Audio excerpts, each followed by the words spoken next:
দর্শক এ বিষয়ে আরও খবর জানাতে চাই আপনাদের। আমাদের সঙ্গে রাজধানী তেজগাঁও থেকে যুক্ত হচ্ছেন সহকর্মী শফি মাহমুদ সাগর।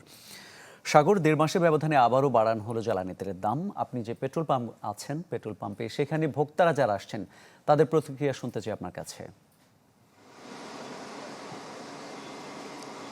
মামুন, গত 2 মাস পরে আবারও তেলের দাম বাড়ানো হয়েছে গতকাল রাতে বিশেষ প্রজ্ঞাপন দিয়ে। এবং তেলের দাম বাড়ার ফলে যেটি হয়েছে, আসলে ভোক্তা পর্যায়ে তেলের দাম বেড়েছে। এর ফলে ভোক্তাদের মাঝেও কিছুটা আসলে অসন্তুষ্টি আছে, বা তারা আসলে বলছেন তারা আসলে নিরুপায়, কারণ সরকার থেকে যদি তেলের দাম বাড়ানো হয়েছে সেক্ষেত্রে তাদের কিছু করার নেই। কিন্তু এই তেলের দাম বাড়ানোর ফলে আসলে তাদের জীবনযাত্রার উপরে যে প্রভাব পড়বে তারা এটি নিয়ে কিছুটা শঙ্কিত।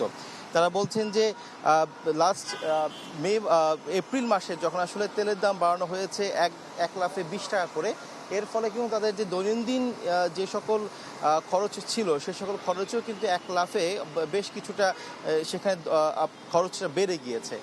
একইভাবে এই যে 5 টাকা করে বাড়লো, বিশেষ করে পেট্রোল এবং কেরোসিন এবং অকটেনে, যারা আসলে এই সকল পণ্য ব্যবহার করে থাকেন, এই সকল জ্বালানি ব্যবহার করে থাকেন, তাদের কিন্তু প্রতিদিনই এর ফলে খরচের মাত্রা কিছুটা বেড়েছে।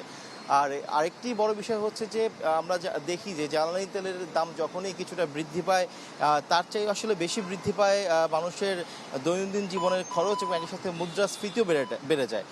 ফলে এই যে যেটি সরকার আসলে বৈশ্বিক বাজারের সাথে সামঞ্জস্য রেখে তেলের দাম গতকাল রাতে বাড়িয়েছে, এর ফলেও কিন্তু কিছুটা মূল্যস্ফীতি এবং মুদ্রাস্ফীতি বেড়ে যাওয়ার সম্ভাবনা রয়েছে।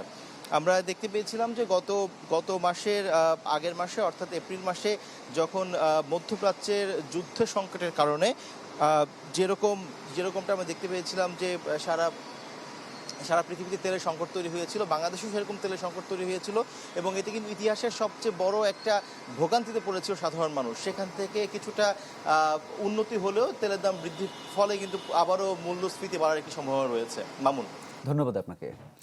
রাজধানী তেজগাঁও থেকে জানাচ্ছিলেন সহকর্মী শফি মাহমুদ সাগর। RICL TMX, যুগের পর যুগ স্থাপনা থাকে মজবুত।